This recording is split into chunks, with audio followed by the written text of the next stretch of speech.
Oke, bismillahirrahmanirrahim. Assalamualaikum warahmatullahi wabarakatuh. Waalaikumsalam warahmatullahi wabarakatuh.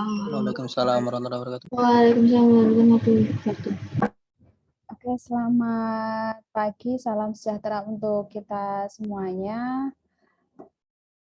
Kita masuk hari ini di pertemuan terakhir ya. Jadi pertemuan terakhir, berarti pertemuan ke-15, sebelum nanti saudara akan melaksanakan ujian akhir semester untuk minggu depan. Kalau sesuai jadwal itu sesuai jadwal dari fakultas ya, itu tanggal 6 sampai tanggal 17. Nanti terkait dengan pelaksanaan UAS akan kita bahas di sesi yang kedua. Tapi nanti saya akan jelaskan dulu untuk materi kita yang terakhir, karena ini materi yang harus saya selesaikan. Insya Allah nanti materinya tidak terlalu banyak karena hanya sekitar 14 slide saja, dan itu juga sudah poin-poinnya ya. Jadi nanti saudara tinggal memahami secara lebih dalam lagi.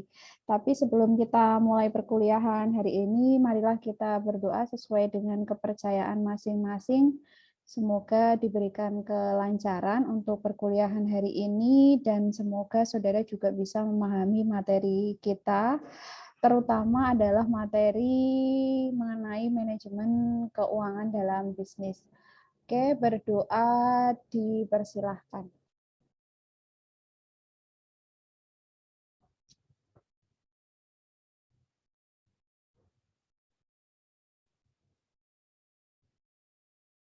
Oke, berdoa selesai. Terima kasih atas kesediaan untuk sama-sama berdoa. Ini saya langsung masuk ke, jadi untuk hari ini itu memang ada 2 sesi ya, yang saya bagi 2 sesi. Yang sesi pertama adalah pemaparan materi dari saya dulu, kemudian nanti yang sesi kedua itu langsung masuk ke sesi diskusi, sekaligus nanti saya penyampaian informasi di akhir perkuliahan. Biar nanti waktunya cukup karena kita hanya 2 SKS.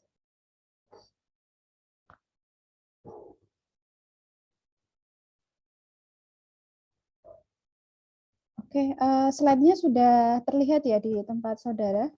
Sudah, Bu. Sudah, Bu. Oke. Oke, bismillahirrahmanirrahim. Kita akan masuk ke materi yang terakhir untuk bidang manajemen. Di sini ada manajemen keuangan dalam bisnis. Kalau beberapa minggu kemarin ya, kita sudah membahas mengenai di situ ada manajemen SDM, kemudian ada pemasaran, ada manajemen kemarin apa? Produksi. Ada produksi, dan yang terakhir ini adalah manajemen keuangan. Nah, kalau kita berbicara masalah keuangan itu saya rasa saudara sudah tidak asing ya, karena ini menjadi salah satu konsentrasi di tempat saudara, yaitu pendidikan akuntansi. Jadi kalau akuntansi itu pasti nanti kaitannya dengan masalah keuangan. Dan pasti saudara juga sudah jago ya. Nanti apa itu laporan keuangan, kemudian apa itu struktur modal, dan lain sebagainya. Nah, di sini saya akan menjelaskan nanti secara singkat saja garis besar dari manajemen keuangan itu apa. Yang jelas di dalam manajemen keuangan ini nanti sama, dia akan terkait dengan bidang SDM, dia juga akan terkait dengan bidang pemasaran, begitu juga dengan produksi. Nah, kalau kita berbicara masalah keuangan, ini nanti kaitannya dengan pendanaan. Pendanaan ya. Nah, kira-kira nanti yang menjadi ruang lingkup di dalam manajemen keuangan itu apa saja? Kemudian nanti tugas dan kewajiban dari manajer keuangan itu apa, sampai kepada struktur modal. Dan yang terakhir itu ada analisis laporan keuangan. Kayak gitu. Jadi kalau analisis laporan keuangan, saudara juga sudah dapat lah ya mata kuliah itu di pengantar akuntansi, sehingga nanti kita akan lebih fokus ke kira-kira laporan keuangan itu gunanya untuk apa sih? Kenapa kita harus menyusun laporan keuangan? Nah, lebih kepada situ. Tapi sebelum kita sampai sejauh itu, yang perlu saudara pahami di sini adalah Ini kok nggak muncul? Ini aja. Definisi dari manajemen keuangan. Di sini saya menuliskan ada 3 definisi manajemen keuangan dari beberapa ahli. Nanti dari ketiga definisi ini kita akan tarik benang merah, kira-kira persamaannya itu apa. Kayak gitu. Yang jelas di sini kita pembahasannya adalah, pen saya kayaknya udah mau habis nih. Pen tab. Oh, lumayan. Nih. Oke, berarti di sini kaitannya dengan keuangan. Yang pertama itu ada definisi dari Bambang Rianto, di mana beliau menyatakan bahwa manajemen keuangan itu adalah suatu keseluruhan kegiatan perusahaan yang berhubungan dengan kegiatan untuk mendapatkan dana. Nah, ini kata kuncinya. Nih yang saya kotak ya, itu kata kuncinya. Jadi titik fokusnya di sini adalah bagaimana sebuah perusahaan itu dalam melaksanakan usahanya itu untuk mendapatkan dana. Itu dari Bambang Rianto. Kemudian dari Masi, di sini dia lebih luas lagi bahwa manajemen keuangan itu kegiatan yang bertanggung jawab untuk mendapatkan dan memakai atau menggunakan dana. Jadi kalau tadi Bambang Rianto itu ada satu kata kunci yang bisa kita tarik. Kalau Masi itu dia lebih luas lagi, yaitu tidak hanya sekedar mendapatkan dana, tetapi bagaimana kita mengelola dan menggunakan dana tersebut seefektif dan efisien mungkin. Nah, beda lagi kalau punyanya Sony. Kalau punyanya Sony dia semakin luas lagi, yaitu untuk mendapatkan dana.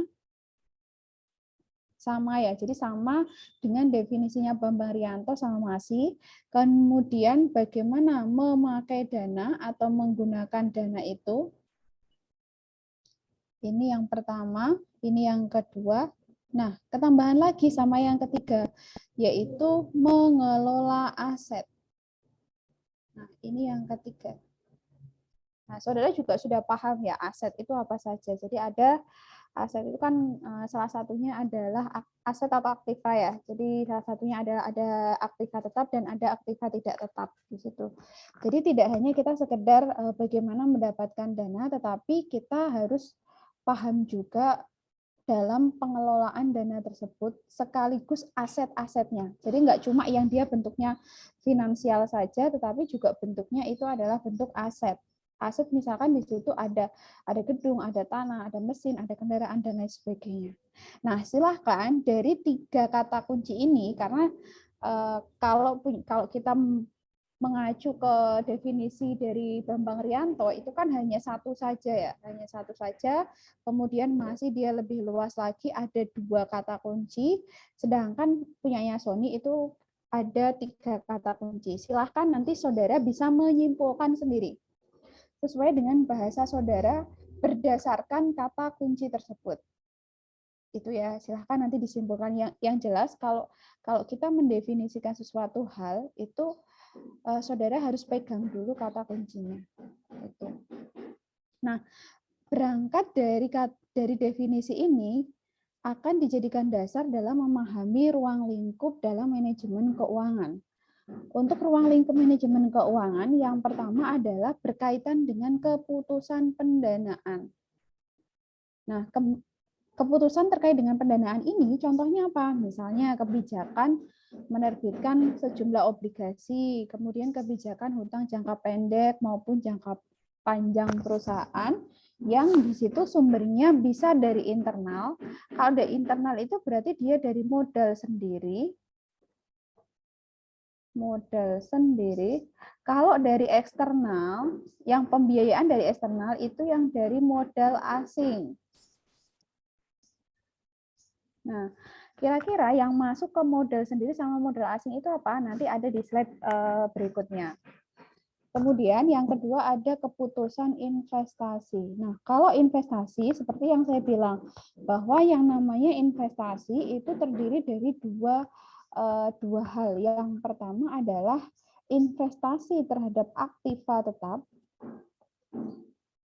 Aktiva tetap itu apa? Ada gedung, ada tanah, dan ada mesin atau kendaraan. Ini tambah lagi kendaraan. Selain investasi di aktiva tetap, kita sebagai misalkan pemilik perusahaan itu kita juga harus memikirkan untuk untuk investasi di aktiva finansial. Aktiva finansial seperti apa? Misalkan surat berharga. Jadi surat berharga itu macam-macam, ada saham, ada obligasi, dan ada suko dan lain sebagainya. Nanti tergantung kita mau investasi di aktiva finansial yang mana, kayak gitu. Kemudian ada keputusan pengelolaan aset. Nah, kalau aset ini nanti dia kebijakannya itu akan digunakan untuk mencapai tujuan perusahaan. Tujuan perusahaan apa?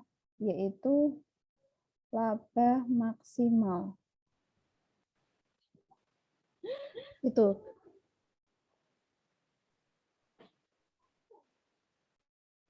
Oke, jadi ada 3 ruang lingkup di dalam manajemen keuangan, bahwa yang dibahas di dalam manajemen keuangan itu tidak hanya berkaitan dengan pendanaan saja, tetapi juga di situ ada aktivitas investasi dan ada pengelolaan aset.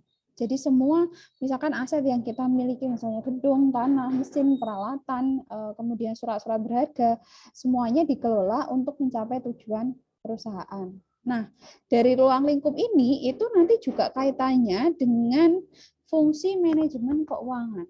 Yang pertama ada fungsi investasi, bahwa di dalam manajemen keuangan kita membahas di situ ada yang namanya kegiatan investasi atau penanaman modal. Penanaman modal. Jadi investasi kan tadi macam-macam ya. Saudara bisa investasi di aktiva tetap atau saudara nanti bisa investasi di aktiva finansial. Kemudian ada fungsi pendanaan. Ada fungsi pendanaan dan ada keputusan dividen. Dividen ini berarti terkait dengan laba. Laba bagi pemegang saham.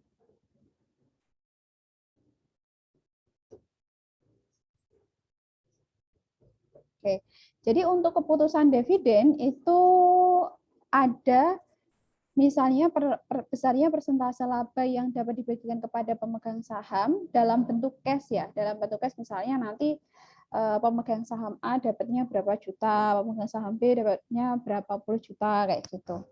Kemudian di dalam keputusan dividen di situ juga ada stabilitas dividen yang akan dibagikan. Jadi maksudnya kalau untuk stabilitas itu dari sisi perusahaan bagaimana cara untuk mempertahankan dividennya agar dia tetap stabil. Jadi kalau misalnya tahun ini kita bisa bagi dividen kepada pemegang saham misalkan 1 miliar, maka ya diusahakan tahun depan pun itu minimal ya 1 miliar, jangan sampai nanti kita malah jadinya turun kayak gitu, maka di situ stabilitasnya tidak akan baik. Kemudian ada dividen saham itu sendiri dan ada pemecahan saham. Kalau pemecahan saham itu misalnya dari perusahaan itu akan menerbitkan saham, nanti kira-kira saham yang akan diterbitkan itu akan disasarnya ke siapa kayak gitu. Apakah dia akan dijual ke pasar secara umum ataukah dia diperuntukkan hanya untuk para pemegang saham tertentu kayak gitu. Itu namanya pemecahan. Kemudian ada penarikan kembali saham yang beredar. Nah, kalau penarikan kembali saham yang beredar, jadi kalau kita berbicara masalah surat berharga atau saham ini ya, jadi salah satu jenis dari surat berharga itu adalah saham. Jadi saham itu merupakan bentuk dari hutang ya. Bentuk dari hutang sebenarnya kan perusahaan itu hutang kepada investor. Yaitu dengan cara apa? Dengan cara perusahaan itu menerbitkan yang namanya saham. Saham itu sebagai bukti bahwa ketika saham ini saya jual ke investor, maka secara langsung berarti uang yang dimiliki oleh investor itu akan masuk ke perusahaan, sehingga kan perusahaan punya tambahan dana. Nah, kalau misalkan dari perusahaan itu misalnya kecukupan dari keuangan atau modalnya itu sudah terpenuhi, intinya itu sudah settle lah ya, semuanya sudah terpenuhi, tidak kekurangan, ya mereka bisa menarik kembali saham yang beredar kayak gitu. Itu bisa. Kemudian yang keempat, mendapatkan kombinasi keuangan yang optimal berhubungan dengan berbagai jenis penilaian kinerja perusahaan. Nah, kalau nomor 4 ini dia bentuknya itu tidak bentuk finansial ya, dalam arti uang itu enggak, tetapi lebih kepada kesejahteraan baik itu untuk pemegang saham, untuk karyawan, dan untuk pihak-pihak yang terkait. Jadi lebih kepada situ. Jadi kalau misalnya perusahaan itu mampu melakukan manajemen keuangan yang baik, itu sebagai bukti bahwa kepercayaan yang diberikan kepada pemegang saham ke perusahaan itu juga akan semakin baik. Nah, itu yang harus dijaga oleh perusahaan. Bagaimana kita itu mampu untuk menjaga kondisi-kondisi keuangan itu agar tetap sehat. Jadi PR-nya nanti macam-macam.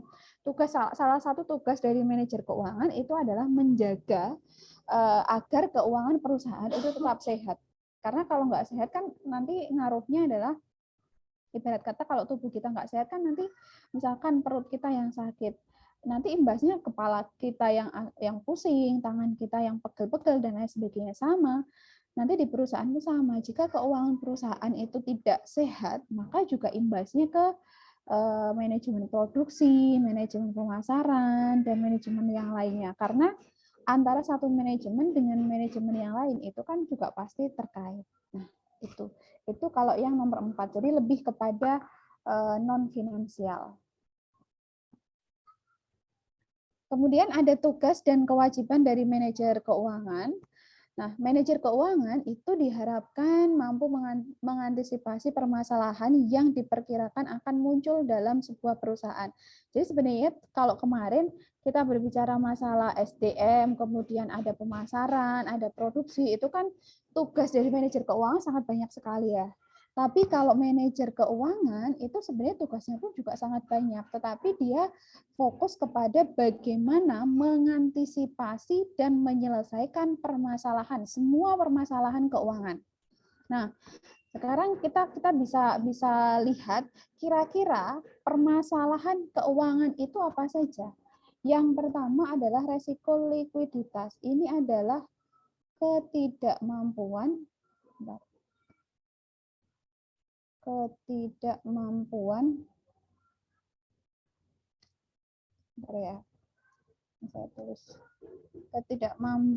membayar hutang. Ini tulisan saya bisa terbaca ya? Oke. Bisa, Bu. Oke, kalau default risk itu ketidakmampuan melunasi bunga. Aduh, ini pentap saya baterainya udah habis. Bunga atau pokok pinjaman. Tuh, kalau resiko finansial itu terkait dengan arus masuk dan keluar uang. Nah, kalau resiko operasi itu berkaitan dengan berbagai kegagalan atau permasalahan keuangan.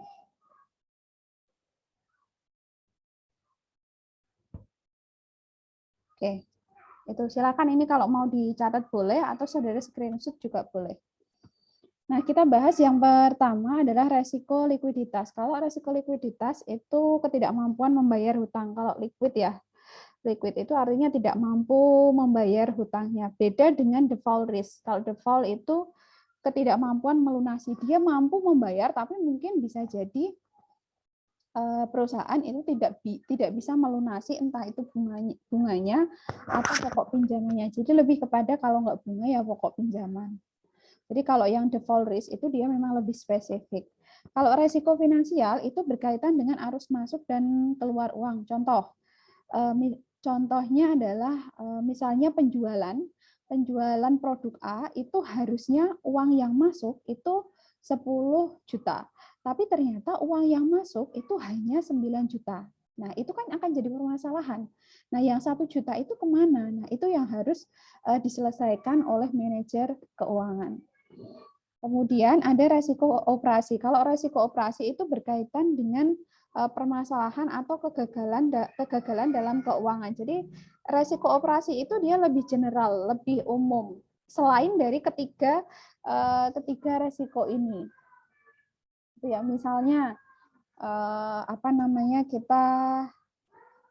kita sudah memberikan, misalnya perusahaan itu memberikan piutang kepada distributor, tetapi distributor itu ternyata setelah diberikan waktu pelunasan, misalnya 3 bulan, ternyata lebih dari 3 bulan mereka tidak mampu melunasi hutangnya. Nah, itu akan jadi resiko operasi, karena di situ berkaitan dengan permasalahan keuangan. Kayak gitu. Itu tugas dan kewajiban manajer berkaitan dengan 4 resiko ini. Nah, selanjutnya kita membahas tentang modal. Kalau sebelumnya kan kita lebih fokus ke aktiva ya, ke aktiva entah itu harta aktiva tetap ataupun aktiva tidak tetap. Nah, selanjutnya adalah modal. Kalau kita berbicara masalah modal sesuai dengan persamaan akuntansi, harta atau aktiva ya. Saya tulis aktiva. Aktiva itu sama dengan utang plus modal. Benar nggak nih anak akuntansi? Benar ya? Benar nggak nih? Aktiva sama dengan hutang plus modal, atau harta sama dengan kewajiban plus modal.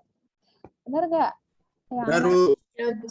Ya. Oke, itu ya. Jadi kita akan fokus dengan modal karena modal ini nanti kaitannya dengan utang. Kita juga akan bahas nanti kira-kira di dalam struktur modal itu juga ada teori struktur modal itu yang kaitannya dengan utang. Nah, sebelum masuk ke situ, saudara harus paham dulu struktur modal itu apa. Jadi di sini juga ada beberapa definisi dari beberapa expert. Yang pertama ada dari Martono bahwa yang namanya struktur modal itu adalah perbandingan atau imbangan pendanaan jangka panjang perusahaan yang ditunjukkan oleh perbandingan hutang jangka panjang terhadap modal. Jadi di sini kalau struktur modal itu rasio ya. Ini kaitannya dengan rasio. Jadi, struktur modal itu adalah rasio antara hutang atau utang ya, sama aja. Hutang dengan modal. Yang itu sifatnya adalah jangka panjang, bukan jangka pendek. Gitu. Oke. Sama, Kamaludin juga menjelaskan di situ yang namanya struktur modal itu adalah kombinasi atau bauran sumber pembiayaan jangka panjang. Jadi sumber pembiayaan jangka panjang itu apa ya? Ini hutang dan modal itu. Sama juga disampaikan oleh Rianto bahwa struktur modal itu adalah perimbangan atau perbandingan antara modal asing dengan modal sendiri. Kalau modal asing itu berasal dari eksternal, kalau modal sendiri itu dari internal, seperti yang sudah saya sampaikan sebelumnya. Nah, kita nanti akan lihat struktur modal itu merupakan cermin dari kebijakan perusahaan dalam menentukan jenis security yang ditentukan.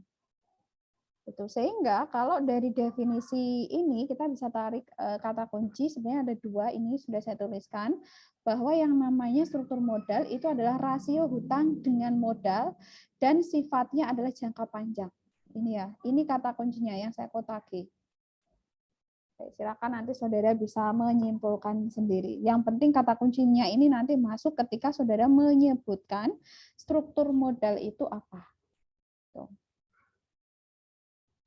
Nah, untuk teori dari struktur modal, ini saya menggunakan teorinya dari Martono Agus Harjito.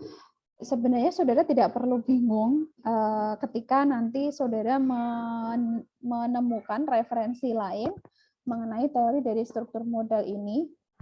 Di situ kalau Martono menyebutkan ada 3 pendekatan dalam menyusun struktur modal. Jadi hanya 3 pendekatan.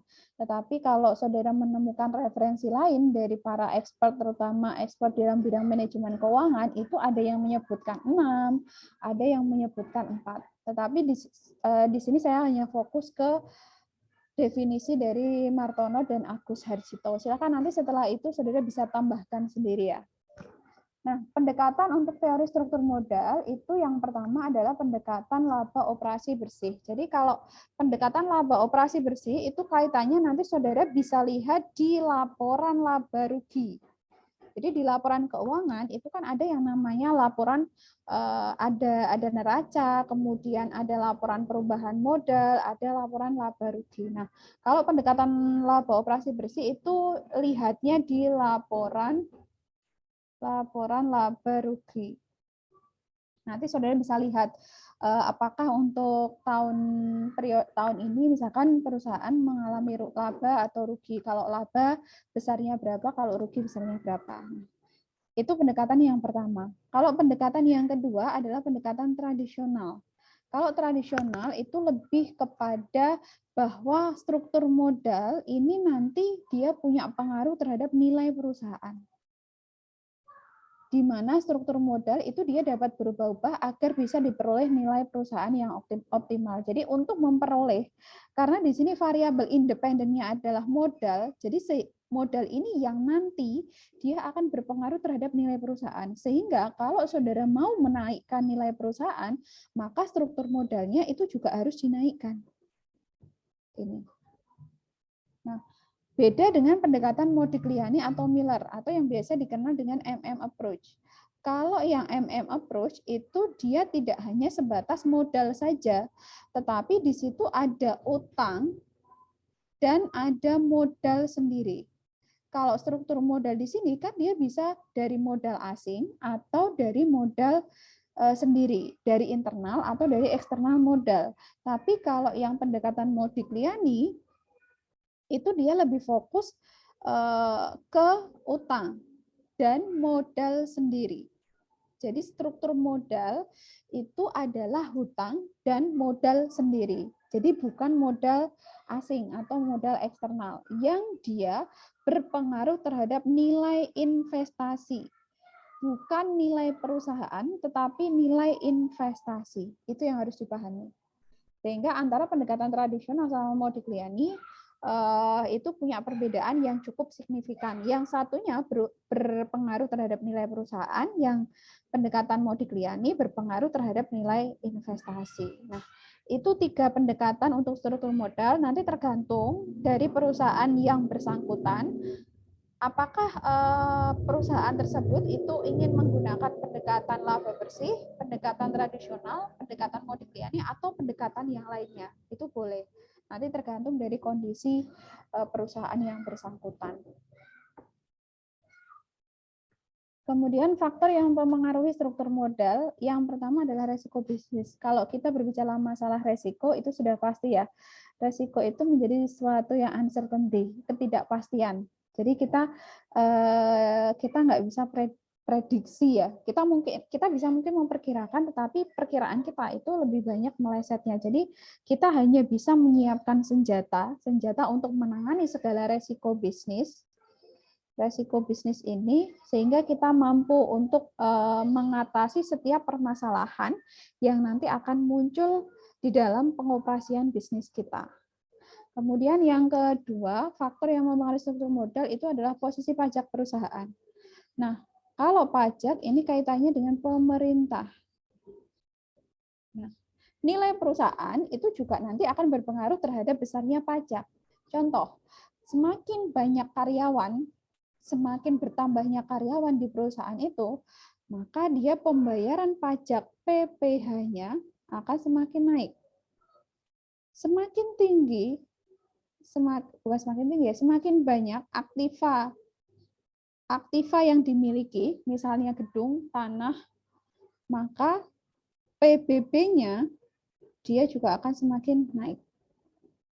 Itu contoh simpelnya. Jadi memang kalau berbicara masalah pajak itu nggak bisa dihindari ya.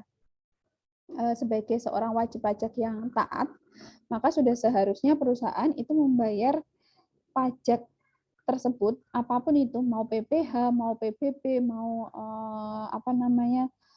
PPN dan lain sebagainya, yang harus dibayarkan ke pemerintah.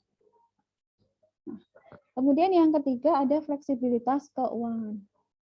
Kalau berkaitan dengan fleksibilitas, maka di sini adalah kemampuan perusahaan untuk menanamkan modal dengan persyaratan yang wajar apabila di sini syaratnya adalah apabila perusahaan dalam kondisi buruk.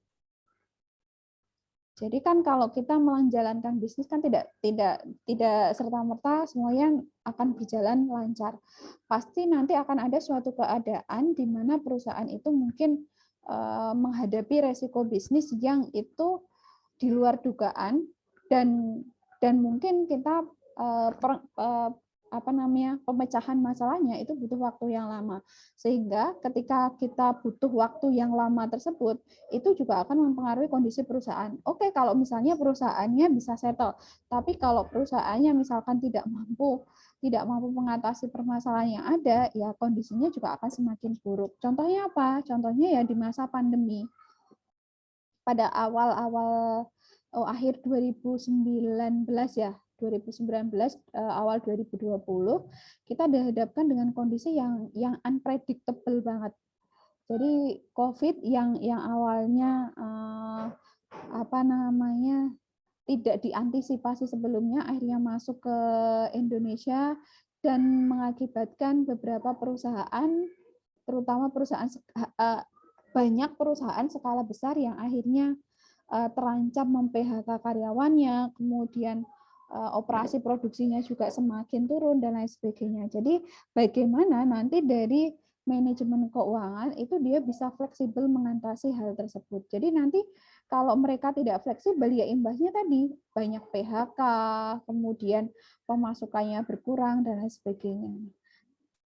Perusahaan yang baik atau perusahaan yang sehat itu adalah dia yang fleksibilitas keuangannya itu baik.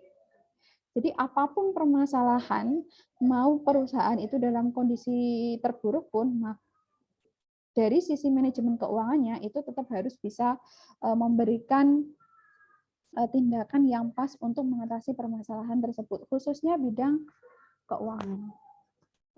Kemudian yang keempat ada konservatif. Kalau konservatif itu lebih ke hati-hati. Kalau agresif itu lebih kepada inovatif atau memberikan ide baru. Jadi ini adalah kalau struktur modal itu tergantung dari sikap konservatif atau kita mau agresif. Jadi kalau kita mau hati-hati misalkan ya, contoh misalnya kita melakukan penjualan, mau melakukan penjualan produk A yang harusnya misalnya kita target pemasukannya adalah 20 juta. Tetapi karena pesaing kita itu cukup banyak, akhirnya kita kurang bisa mengantisipasi hal tersebut sehingga penjualannya itu semakin menurun. Kalau penjualannya semakin menurun, itu kan juga kita harus bersikap hati-hati ketika kita akan meluncurkan produk baru atau ketika kita akan menjual produk yang sudah ada sebelumnya. Atau kita mau bersikap agresif. Jadi ini kita untuk perusahaan itu harus milih apakah kita mau konservatif atau kita mau agresif.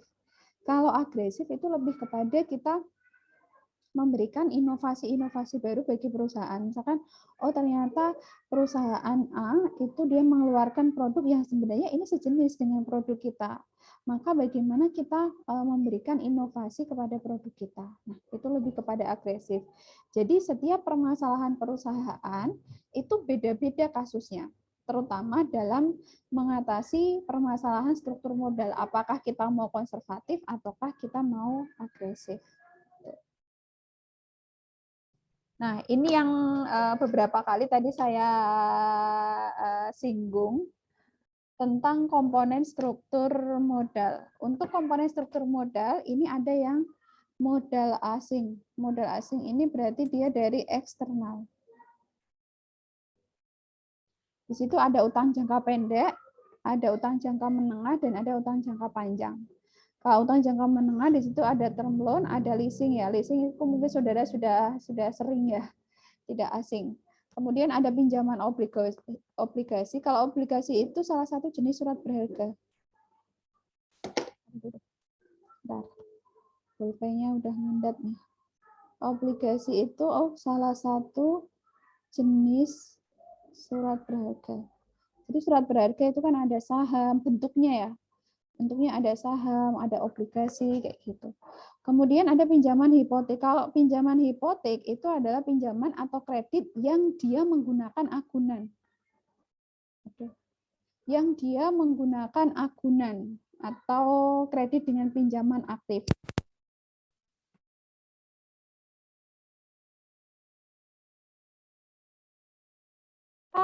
Surat berharga kita hanya beli ya, kayak saudara kayak beli sesuatu kayak gitu. Jadi tidak ada agunannya. Tapi kalau hipotek itu ada agunannya. Jadi agunannya biasanya berupa aktiva tetap, entah itu sertifikat gedung, kemudian sertifikat tanah, ada sertifikat kendaraan kayak gitu. Jadi kalau hipotek itu lebih kepada ada agunannya, ada jaminannya lah istilahnya itu. Kemudian yang kedua ada modal sendiri. Kalau modal sendiri itu yang berasal dari internal. Nah, internal ini ada modal saham, ada cadangan, dan ada laba ditahan. Untuk saham itu juga jenisnya macam-macam, ada saham biasa, ada saham preferen, dan ada saham kumulatif. Silakan, ini tugas saudara, tugas 1. Tugas 1, silahkan saudara cari perbedaan antara saham biasa, saham preferen, dan saham kumulatif. Itu ya, setelah ini nanti itu jadi tugas saudara. Tugasnya tidak perlu dikumpulkan, karena ini kan pertemuan terakhir ya. Jadi nanti kalau banyak tugas malah saudara tidak fokus untuk belajar UAS-nya. Silakan nanti saudara cukup cari tahu saja saham biasa itu apa, saham preferen, kemudian saham kumulatif, begitu juga dengan cadangan. Jadi kalau modal sendiri itu selain tadi ada modal saham, juga ada cadangan. Cadangan itu ada cadangan ekspansi, ada cadangan modal kerja, ada selisih kurs, ada cadangan tak terduga. Silahkan cari perbedaannya. Ini tugas 2, saudara. Ini juga sama, tidak perlu saudara kumpulkan. Nah, yang ketiga ada laba ditahan, adalah laba yang tidak dibagi. Nah, untuk laba ditahan ini juga tergantung ya, persentase laba ditahan di masing-masing perusahaan itu juga beda-beda. Contoh misalnya laba tahun 2020 misalnya 10 miliar. Kalau 10 miliar itu misalnya perusahaan A itu menetapkan laba ditahannya itu sekitar 5% dari total keseluruhan. Kalau 5% dari 1 miliar, katakanlah berapa ya? Misalnya berapa? 50 juta ya? Misalkan 50 juta. Maka 50 juta dari 1 miliar itu tidak boleh dibagi. Nah, itu yang dimaksud dengan laba ditahan. Jadi tidak boleh dibagi. Sisanya berapa? Sisanya berarti 950 itu yang nanti akan dibagi ke pemegang saham. Itu. Nah, fungsinya buat apa? Kenapa ada laba yang dibagi dan ada laba yang ditahan? Kalau laba yang dibagi itu kan sudah merupakan hak dari pemegang saham ya, hak dari investor. Ya itu memang harus mereka dapat karena kan mereka sudah menanamkan modalnya ke perusahaan sehingga kewajiban perusahaan itu untuk memberikan dividen itu. Tetapi kalau laba ditahan itu sebagai modal awal untuk kegiatan operasional di tahun berikutnya. Sehingga kita punya komposisi modal yang cukup baik untuk melakukan kegiatan operasi di periode yang akan datang. Nah, mengukur kesehatan keuangan perusahaan. Nah, di sini ada beberapa ciri perusahaan yang sehat kalau kita lihat dari kondisi keuangannya. Ciri perusahaan yang sehat itu apa? Yang pertama adalah sangat memperhatikan pemasukan dan pengeluaran. Ini tadi berkaitan dengan apa? Arus masuk dan keluar uang. Kemudian yang kedua, mampu membenahi keuangan perusahaan di saat pendapatan perusahaan itu mengalami penurunan. Jadi ini semuanya adalah bentuknya action ya. Begitu juga dengan yang ketiga, mampu bersaing dengan perusahaan lainnya, karena yang namanya bisnis kita itu kan berada dalam kondisi pasar persaingan sempurna. Jadi kita sudah resikonya kalau pasar persaingan sempurna ya kita siap bersaing dengan banyak penjual, kita juga bersaing untuk mendapatkan pembeli yang sama kayak gitu karena target pasarnya juga sama. Begitu juga yang nomor 2. Jadi ketika perusahaan itu mampu untuk mengatasi semua permasalahan perusahaan ketika perusahaan sedang mengalami down, tentunya di sini juga dibutuhkan tindakan-tindakan yang efektif dan efisien. Nah, kalau tindakan yang dikeluarkan itu sudah efektif dan efisien, artinya perusahaan tersebut itu kondisi keuangannya berada dalam kondisi yang sehat. Nah, ini spesialisasi saudara ya. Analisis laporan keuangan. Kalau bentuk laporan keuangan tadi kan ada neraca. Kemudian laporan perubahan modal. Kemudian ada laporan laba rugi. Itu salah satunya. Nanti masih banyak laporan. Ini yang biasanya umum dibuat itu ada 3 itu, neraca, perubahan modal, dan laporan laba rugi. Nah, sebenarnya apa sih tujuannya? Kenapa kita harus menyusun laporan keuangan? Yang pertama adalah sebagai informasi. Jadi informasi ini untuk siapa? Untuk pihak terkait. Pihak terkait itu siapa aja? Ya pihak-pihak yang di situ memang butuh informasi laporan keuangan. Contohnya apa? Pemegang saham. Kalau internal berarti informasi bagi manajer di bidang lain, kemudian bagi si pemilik perusahaan dan lain sebagainya. Yang kedua, meninjau suatu keadaan perusahaan, permasalahan di bidang administrasi, operasional, dan keuangan. Jadi ini sebagai bahan pengambilan keputusan.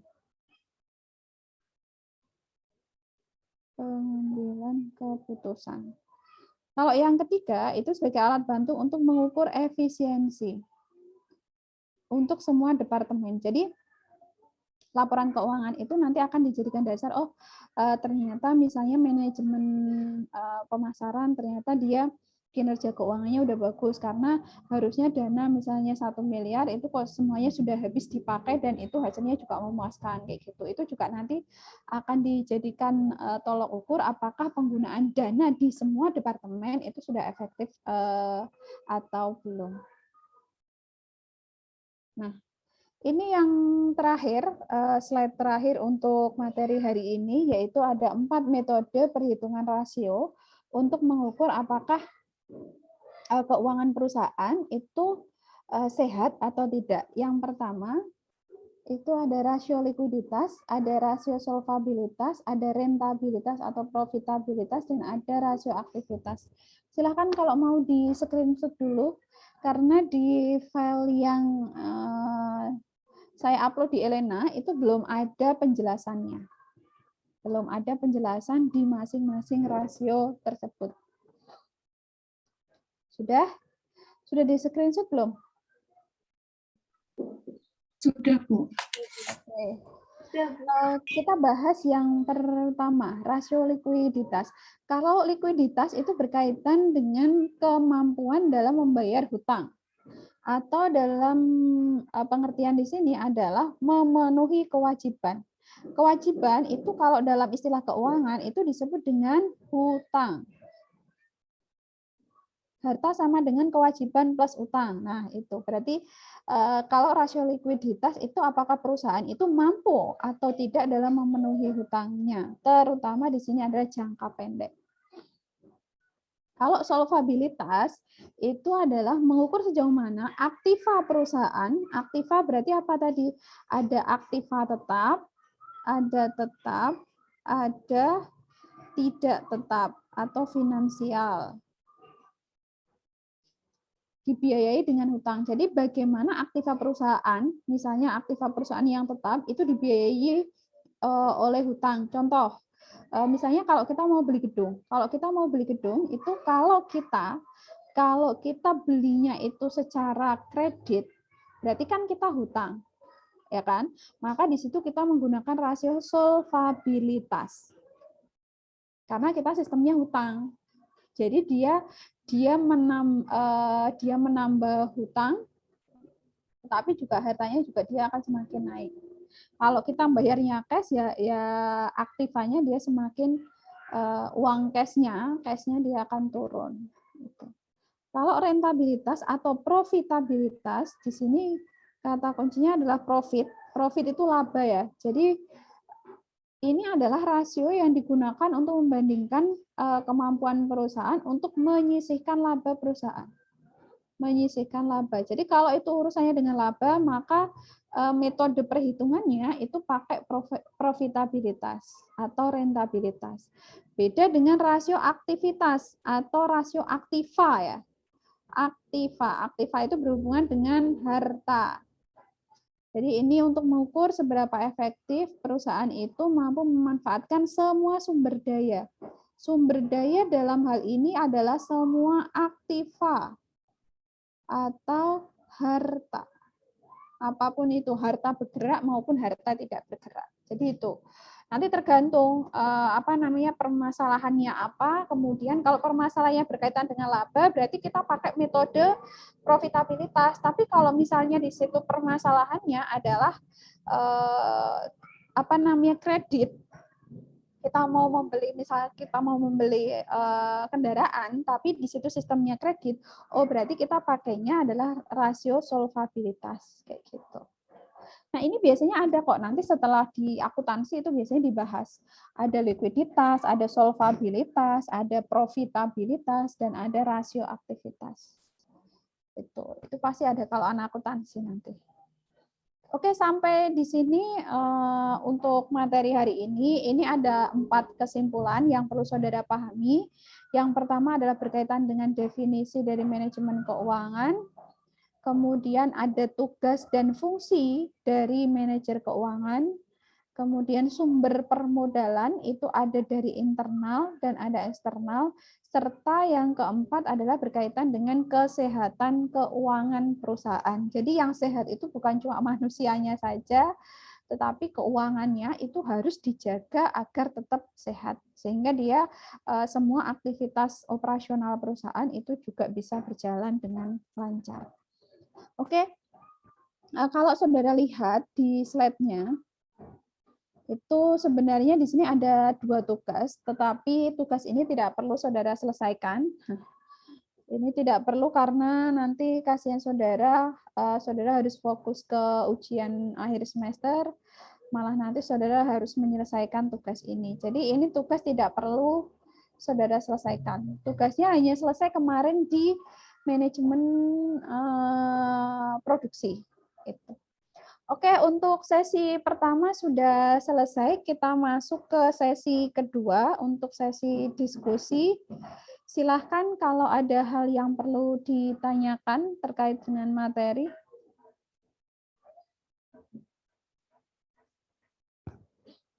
Tidak ada? Maaf Bu, izin bertanya. Oke, silahkan Fatimah. Izin bertanya, kalau dalam suatu perusahaan kan terdapat direktur keuangan. Nah, apakah keputusan-keputusan keuangan hanya bisa dilakukan oleh direktur tersebut atau bagaimana, Bu? Terima kasih. Kalau keputusan itu tetap nanti dipegang kebijakan tertinggi ya, berarti pimpinan. Kalau tergantung permasalahannya. Tergantung permasalahan itu. Kalau permasalahannya itu menyangkut hanya intern departemen, berarti pengambil kebijakannya ya pimpinan di departemen itu. Tapi kalau permasalahannya itu berkaitan dengan banyak departemen, tidak hanya manajemen keuangan saja, tetapi di situ juga ada departemen produksi, nanti nyangkutnya ke departemen SDM, maka di situ pengambil kebijakannya ya pengambil kebijakan tertinggi, yaitu pimpinan perusahaan itu. Kayak gitu. Sudah? Baik, terima kasih. Oke, kemudian Arina tadi ya? Iya, Bu. Silakan, Arina. Baik Bu, izin bertanya, dalam menjalankan tugasnya ini kan manajemen keuangan pasti saling berhubungan kan dengan manajemen yang lain. Lalu apa saja sih Bu hubungan manajemen keuangan dengan manajemen yang lain? Seperti itu Bu. Oke. Kalau hubungannya itu sudah pasti ya, gini. Contoh simpel. Pembayaran gaji. Pembayaran gaji karyawan. Bidang atau departemen keuangan itu tahu data jumlah karyawan dari mana? Dari mana? Silakan Arina dijawab dulu. Kalau manajemen keuangan yang nanti akan yang akan membayar gaji karyawan itu kan berarti itu tanggung jawabnya departemen keuangan. Nah, departemen keuangan dapat data tentang jumlah karyawan itu dari departemen mana? SDM mungkin Bu. Iya, SDM. Nah, itu hubungannya itu. Sama halnya kalau misalkan produksi. Produksi itu ternyata dari departemen produksi itu butuh untuk pembelian bahan baku atau pembelian mesin. Nah, mereka akan mengajukan pembelian mesin itu dengan harga sekian, itu ke siapa? Produksi mungkin. Iya, dari produksi, iya kan dari produksi itu. Dari produksi itu kan dia mau membeli mesin, sudah tahu harganya, oh harga satu mesin itu 10 juta. Nah, dia ngajuin rancangan anggaran pembelian itu ke siapa? Agar dia bisa dapat uangnya. Manajemen keuangan. Iya, ya sudah, itu hubungannya. Sudah? Baik Bu, terima kasih. Oke, silakan. Kalau ada lagi sambil kalau nanti misalnya masih ada pertanyaan ya, ini nyambung karena kita sudah masuk ke sesi kedua adalah berkaitan dengan jadwal UAS saudara. Yang pertama adalah kisi-kisi. Kisi-kisi untuk UAS-nya itu adalah materi pertemuan 9 sampai ke 15. Tuh, silakan nanti dilihat lagi materi pertemuan ke-9 itu apa sampai ke 15. Dan silakan pelajari juga tugas-tugas yang sudah saudara kumpulkan di Elena. Oke, itu ya untuk kisi-kisinya. Kemudian soal. Jumlah soalnya antara 3 sampai 5 beranak. Beranak. Gitu. Jadi sudah siap-siap, nggak cuma bakso saja yang beranak, tapi soalnya juga beranak. Oke, sudah. Sistemnya sama dengan UTS. Sama UTS.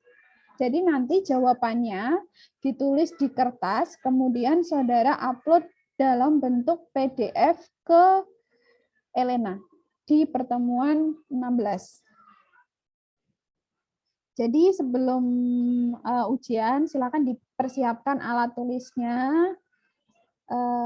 Misalnya saudara butuh penggaris, ya silakan dipersiapkan penggarisnya, kertasnya, pulpennya. Jadi ketika dalam mengerjakan di tengah jalan itu ketika nanti ada kendala, saudara tidak gugup ya, tidak gugup mencari alat tulisnya. Sudah itu? Oke, kemudian berkaitan dengan jadwal. Nah, ini yang penting. Nah, kalau jadwal itu saya memberikan 2 opsi ke saudara. Tetapi saya harapkan saudara memilih opsi yang kedua. Ya, jadi saya menawarkan, tapi saya berharap saudara akan memilih opsi yang kedua. Jadi kan saya tidak maksa ya, saya cuma berharap. Itu. Nah, jadwal yang pertama, opsi yang pertama, saudara UAS-nya itu mengikuti jadwal fakultas. Sampai sekarang, sampai hari ini, itu saya belum mendapatkan jadwal dari fakultas.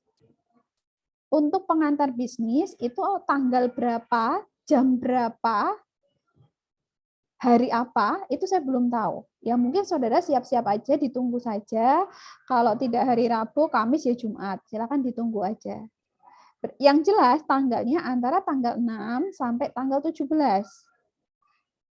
Nah, sampai saat ini kan kita juga nggak tahu apakah dalam satu hari itu nanti saudara akan UAS berapa makul, kan saya nggak tahu, kan beda-beda ya. Beda-beda, kalau kelas saudara mungkin satu hari ada yang 2 makul, ada yang 3 makul, bahkan ada yang nggak ada UAS sama sekali. Itu resikonya. Apalagi MKU-nya itu jadwalnya beda-beda. Benar nggak? Nah, itu. Itu yang pertama, opsi yang pertama. Opsi yang kedua, ini yang saya harapkan nanti saudara bisa memilih opsi ini. Tapi nanti tenang saja. Opsi yang kedua, UAS kita itu dilaksanakan hari Sabtu besok, tanggal 4. Sabtu besok tanggal 4. Nah, kenapa saya ambil Sabtu besok? Itu asumsinya materi yang sudah saudara pahami itu masih membekas lah ya. Saudara masih ingat lah materinya, nggak terlalu lama. Kayak gitu, masih ingat-ingat lah materinya. Nah, hari Sabtu itu juga tidak ada perkuliahan. Ya kan? Atau saudara mungkin mengulang atau ada kuliah pengganti di hari Sabtu, mungkin MKU atau apa gitu ada? Nggak ada, Bu. Oh, nggak ada. Berarti kan Sabtu itu biasanya tidak ada perkuliahan. Meskipun Sabtu itu biasanya ada kegiatan organisasi. Tapi kalau untuk saudara yang semester 1 itu biasanya hanya sebatas sebagai peserta, bukan sebagai panitia. Dan biasanya acaranya itu dimulai jam ya sekitar 8:30 atau jam 9. Nah, untuk UAS-nya, kalau saudara milih opsi yang kedua, opsi yang kedua yang hari Sabtu, itu UAS-nya dimulai jam 7. Dan durasi waktunya itu hanya 2 jam. Hanya 2 jam. Karena asumsinya kan saudara hanya 2 SKS, ya kan? 2 SKS berarti 90 menit. 90 menit saya memberikan toleransi tambahan waktu 30 menit, berarti 2 jam. Kalau jam 7 berarti selesainya jam 9, ya kan? Nah, kalau saudara punya kegiatan jam 8:30, harusnya jam 8:30 itu saudara sudah selesai, karena hanya tinggal upload kan tidak butuh waktu yang lama. Itu ya. Kalaupun misalnya koneksinya apa namanya nandat pun juga di pagi hari biasanya masih lancar daripada saudara mengerjakan misalnya di malam hari atau di sore hari, itu kan rawan hujan ya. Biasanya kalau ini udah masuk penghujan. Seperti itu enaknya. Nah, silakan saudara mau memilih yang pertama atau yang kedua. Kalau yang kedua itu enaknya nanti setelah saudara UAS untuk pengantar bisnis, ini kan nggak terlalu ribet ya. Kalau pengantar bisnis itu masih dasar kok. Jadi ini nggak ada hitung-hitungannya. Saudara nanti paling nggak kalau semester ini saudara punya 10 makul, paling nggak saudara sudah aman lah, 1 makul saudara sudah UAS. Jadi nanti saudara bisa fokus di mata kuliah yang lain. Gitu ya. Nanti silakan berikan jawabannya maksimal hari Kamis malam. Gitu. Silakan nanti didiskusikan lagi satu kelas, tetap hari Sabtu atau kapan. Kalau saya sih pengennya Sabtu. Nanti enak. Jadi saudara sudah nggak ada beban lagi. Paling nggak satu makul udah aman lah ya, nggak ada apa namanya tanggungan untuk mengerjakan UAS kayak gitu. Biar nanti bisa segera saya koreksi untuk UAS-nya, jawaban UAS-nya. Oke, itu informasi berkaitan dengan UAS saudara. Silakan kalau ada pertanyaan. Aku izin bertanya. Iya. Itu kan soalnya soal isai. Nah, itu apakah nanti ditulis tangan atau diketik, Bu? Ditulis tangan. Kan tadi saya bilang di kertas, sama kayak UTS. Lalu untuk pengumpulannya ada toleransi seperti UTS atau tidak, Bu? Iya, itu toleransinya 30 menit itu. Total 2 jam. Baik, Bu. Terima kasih. Oke, sudah? Bisa tanya, Bu? Oke, silakan. Mengenai analisis laporan keuangan itu kan ada alat bantu untuk mengukur efisiensi sama departemen perusahaan. Alat bantunya itu seperti apa ya, Bu? Untuk mengukur efisiensi, yang mana sih? Sebentar. Yang analisis laporan keuangan itu loh, bukan ada 3 tuh, Bu? Ini, oh, sebentar. Yang analisis yang nomor 3 ini. Iya. Alat bantu untuk mengukur. Jadi gini, yang dimaksud mengukur efisiensi, kan tadi saya bilang, kalau jadi tugas dari manajer keuangan itu kan dia mengupload misalkan nanti bagian departemen produksi nanti dapat dana untuk tahun-tahun sekarang, misalkan tahun 2021, itu misalnya dapat dana 10 miliar. Kemudian nanti untuk produksi itu dapat alokasi dananya untuk kegiatan, tadi udah ya, produksi itu 10 miliar, misalnya pemasaran itu 8 miliar, kemudian untuk manajemen Departemen SDM itu misalnya 20 miliar. Nah nanti kita kan dari manajer keuangan itu di akhir periode itu pasti bikin laporan keuangan. Nah, laporan keuangan itu sumbernya dari mana? Ya sumbernya dari dari masing-masing departemen itu.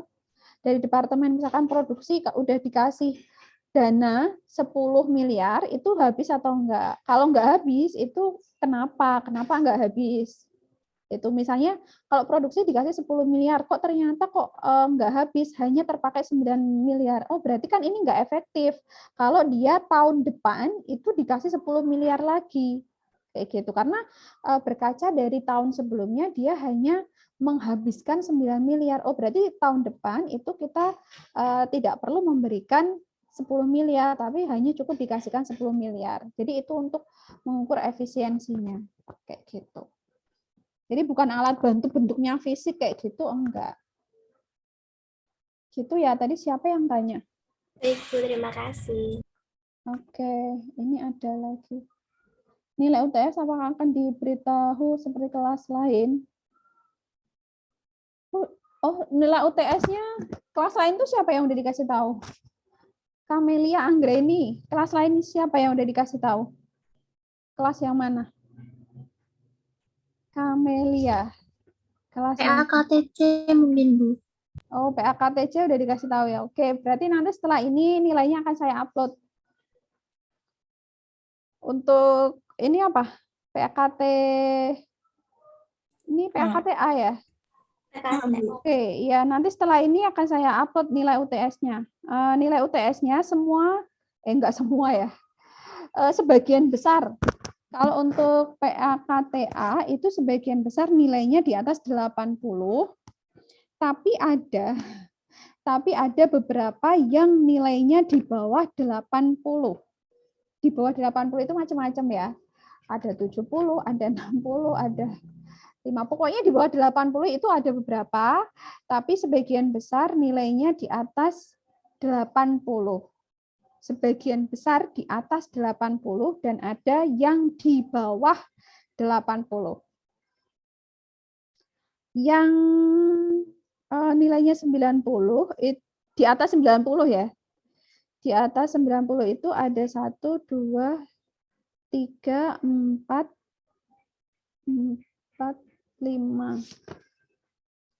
6. Ada 6 orang yang nilainya di atas 90. Berarti sebagian besar ya antara 80 sampai 89 ya. Selain itu nilainya ya di bawah 80. Nanti setelah ini saya upload di Elena ya. Nanti saya kasih tahu. Kalau sudah saya upload. Oke, gitu ya. Camelia ya? Camelia. Sudah? Oke, ada pertanyaan lagi? Kalau tidak ada pertanyaan, kita akhiri ya, karena waktunya sudah habis. Jadi, karena ini adalah pertemuan terakhir kita, terima kasih atas partisipasi saudara selama 1 semester ini. Mohon maaf kalau selama 15 kali pertemuan sama minggu depan, ketika pelaksanaan UAS ada tutur kata atau ada sikap yang kurang berkenan di hati saudara. Misalnya kalau nge-zoom Bu Nina tuh lama. Misalnya kalau nge-zoom sampai berjam-jam. Terus kalau kuliahnya sering nge-zoom, jadi kuotanya habis kayak gitu ya, mohon maaf ya, karena ini resiko kalau kita kuliah secara online seperti ini. Nah, harapannya nanti tahun depan semoga kan ini udah Desember ya, tinggal 1 bulan lagi. Tahun depan saudara sudah bisa melaksanakan perkuliahan secara offline ya. Semoga ya nanti saudara bisa ketemu teman-temannya dari berbagai daerah. Kalau selama ini kan hanya ketemunya di ruang Zoom saja, tapi semoga tahun depan saudara bisa melaksanakan aktivitas perkuliahan di FE. Yang belum pernah ke FE nanti bisa lihat-lihat FE itu kayak gimana, ruang kuliahnya seperti apa, kayak gitu. Nah, itu saja dari saya. Semoga nanti pelaksanaan UAS-nya saudara bisa lancar. Intinya gini, lakukan segala sesuatu itu dengan jujur ya, jujur. Karena kan saya ngajar pengantar bisnis itu nggak cuma kelas saudara saja. Ada kelas yang lain juga, dan banyak hal, banyak resiko juga kalau saya ngajar di kelas yang sama sebenarnya, sama-sama PAKT kayak gitu. Tapi mohon hati-hati sekali ketika saudara mengerjakan tugas, ketika mengerjakan soal apapun itu, nggak cuma pengantar bisnis atau mata kuliah yang lain. Intinya lakukan segala sesuatu itu dengan jujur. Itu ya, semoga hasilnya nanti memuaskan. Saya sih pengen ya, kalau dari saya pengennya sih semuanya dapat A ya. Semua pengennya tuh dapat A. Saya tuh pengen semuanya dapat A, tapi ternyata setelah saya cek kok tadi ada yang nilainya di bawah 80. Kalau nilainya di bawah 80, ini nilai UTS saja. Belum lagi nilai UAS, UASnya. Kalau nilai UASnya ternyata nanti ada yang di bawah 80, dengan orang yang sama, itu kan ya nggak bisa dapat A. Ya kan? Jadi dapat nanti nilai akhir itu A itu kalau di UNES dapat A itu mulai 86 ke atas itu dapat A. Kalau 81 sampai 85 itu dapat AB, 71 sampai 80 itu dapat B. Jadi kalau saya kan pengennya nilai saudara itu 86 ke atas semua kayak gitu pengennya. Cuma kalau ada yang dapat di bawah 80 itu kan ya mohon maaf tidak bisa dapat maksimal ya. Itu. Jadi tapi tenang saja, intinya gini, saya minta saudara persiapkan dengan sungguh-sungguh. Kita masih ada beberapa hari, kalau saudara nanti UASnya hari Sabtu kan saudara masih fresh ya, masih fresh materi-materi yang kemarin kita bahas kan juga saudara masih ingat lah. Dan tugas-tugas yang sudah saudara kumpulkan, silakan dibaca lagi. Entah itu tugas individu atau tugas kelompok.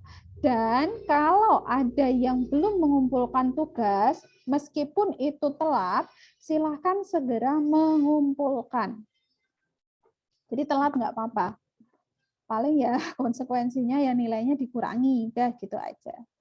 Tapi pokoknya semua tugas saya itu harus mengumpulkan. Silakan nanti setelah ini dicek lagi ya. Tugasnya sudah terupload atau belum. Kalau belum terupload ya segera saja diupload untuk tugasnya. Biar nanti nilainya bisa maksimal. Oke, itu saja dari saya. Sampai ketemu di UAS. Untuk semoga saudara milih hari Sabtu ya. Saudara milih hari Sabtu biar nanti kita lumayan saudara nggak terbebani. Oke, itu saja dari saya. Sampai ketemu di UAS. Terima kasih. Wassalamualaikum warahmatullahi wabarakatuh. Waalaikumsalam warahmatullahi wabarakatuh. Terima kasih, Bu. Terima kasih, Bu. Ya, Bu.